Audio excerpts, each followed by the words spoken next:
కార్మిక సమస్యలు పరిష్కారం అయ్యే వరకు పోరాటాలు కొనసాగిస్తాం. ఏఐటీయూసీ జిల్లా నాయకులు T Tirupathirao, K Appalaraju.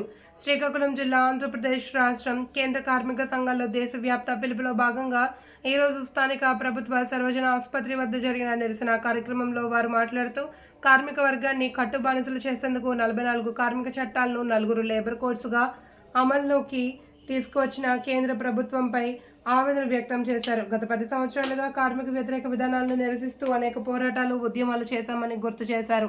4 labour కోడ్లను అమలు చేసేందుకు కేంద్ర ప్రభుత్వం మొగ్గు చూపిందే గానీ కార్మిక వర్గం గోడు వినిపించుకోవడం లేదని ఆందోళన వ్యక్తం చేశారు.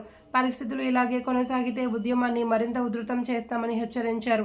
సుప్రీంకోర్టు తీర్పు ప్రకారం సమాన పనికి సమాన వేతనం అని, అలాగే కనీసం 26,000 వేతనం 26,000 మించి ఇవ్వాలి అని, కార్మిక సంక్షేమ చట్టాలు అమలు చేయాలి అని డిమాండ్ చేశారు.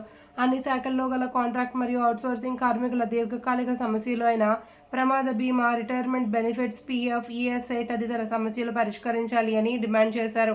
ఈ కార్యక్రమంలో municipal RIMS, ambulance, auto, khalasi తదితరుల రంగాల నుండి రామకృష్ణ, ఎన్ చంద్రరావు, మొహమ్మద్, సోగ్గాడు, రసూల్, సురేష్, రామచంద్ర, సూర్యకళ, లక్ష్మి, చలపతి, రాజు, రమణ తదితరులు పాల్గొన్నారు. ఈఎస్ఐ కానీ, ప్రమాద బీమా సౌకర్యం కానీ, కార్మిక సంక్షేమ నిధిని అమలు చేయడంలో కానీ ప్రభుత్వాలు వెనకబోటు పట్టాయి. అదే సందర్భంలో నరేంద్ర మోడీ గారు కార్మిక చట్టాలన్నింటినీ రద్దు చేసి 4 లేబర్ కోడ్లుగా కుదించినటువంటి పరిస్థితి. ఇది చాలా అన్యాయము.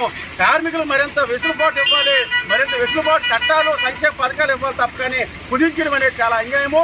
ఇప్పటికే కాయ కష్టం చేసి ఎండనక, వాననక, రాత్రనక, పగలనక పనిచేస్తున్నటువంటి కార్మికులందరికీ కూడా జీతాలు పెంచాలి. ఇస్తున్నటువంటి డిమాండ్లన్నీ కూడా పరిష్కారం చేసే వరకు కూడా మా పోరాటాలు కొనసాగిస్తామని ఈ సందర్భంగా హెచ్చరిస్తున్నాం.